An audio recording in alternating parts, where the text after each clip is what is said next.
मुख्यमंत्र्यांनी सर्वपक्षीय बैठक बोलवावी, अधिवेशन बोलावून निर्णय घ्यावा अशी मागणी आता सुप्रिया सुळे यांच्याकडून करण्यात येते। मराठा आरक्षणाबाबत आता मुख्यमंत्र्यांनी सर्वपक्षीय बैठक बोलावून अधिवेशन बोलावून या ठिकाणी निर्णय घ्यावा, लवकरात लवकर तोडगा काढावा अशी मागणी सुप्रिया सुळे यांनी केलेली आहे।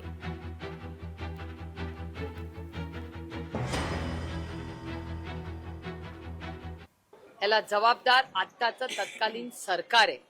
सरकारला जरांगे पाटलांनी अनेक महिन्यापूर्वी त्यांना कालावधी दिला होता। असं नाहीये की आज अनाउन्स केलं आणि लगेच ते पोहोचलेले।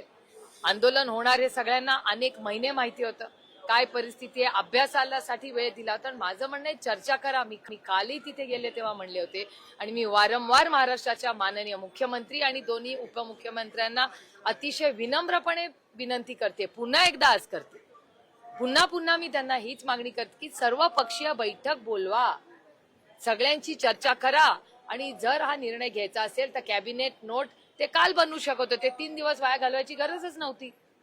कॅबिनेट नोट बनवा, अर्जंट कॅबिनेट मीटिंग बोलवा, कॅबिनेटमध्ये ते पास करा, असेंब्ली बोलवा, असेंब्लीमध्ये 24 तासात पास करून टाका चर्चा करून। माननीय मुख्यमंत्र्यांनी विरोधी पक्ष नेता असताना मार्ग काढलाच होता। त्यांची काय लाईन होती? When there is a will, मी त्यांना कोट करते, माझा कोट नाही। When there is a will there is a way, when there is no way there is report आणि काय अँड कमिटी। हे मी नाही बोललेले, हे माननीय मुख्यमंत्री जेव्हा विरोधी पक्ष नेते होते तेव्हा तुमच्याच काल चॅनलवरही दाखवलेली बातमी आहे। त्याच्यामुळे माझी विनम्रपणे माननीय मुख्यमंत्र्यांना विनंती आहे की तुम्ही विरोधी पक्ष नेता असताना तुमच्याकडे मार्ग होता असं तुम्ही म्हणत होता, त्याची अंमलबजावणी लोकांनी, महाराष्ट्राच्या मायबाप जनतेने एवढा विश्वास तुमच्यावर दाखवलेला आहे। 250 आमदार तुमचे आहेत, 300 खासदार तुमचे आहेत, तुम्ही वॉक द टॉक।